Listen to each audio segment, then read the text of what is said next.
అతి త్వరలో రేపు ఎల్లుండు మీరు చొరవ తీసుకొని సమస్య పరిష్కరించాలని చెప్పి ప్రభుత్వానికి కోరుతా ఉన్నాం. ఈ రోజు ఎన్నికల కంటే ముందు ఇచ్చిన హామీలు అమలు చేయమంటున్నాం, రెగ్యులర్ అమలు చేయమంటున్నాం. మీరు చెప్తున్నారు ఐదేళ్ళకి ఒకసారి జీతం పెంచుతామని స్టేట్మెంట్ ఇచ్చారు. ఈ రోజు 7 సంవత్సరాల నుంచి జీతాలు మీరు చెప్పిన లెక్క కదా 5 సంవత్సరాల జీతాలు పెంచుతామని.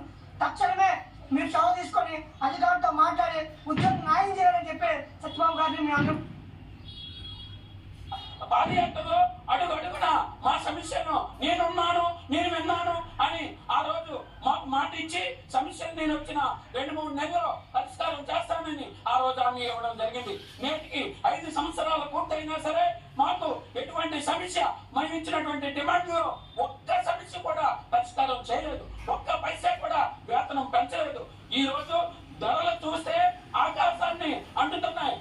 మేము 14,000 నుంచి 23,000 మధ్య వేతనాలతో మేము కుటుంబాన్ని ఏ విధంగా పోషించాలి?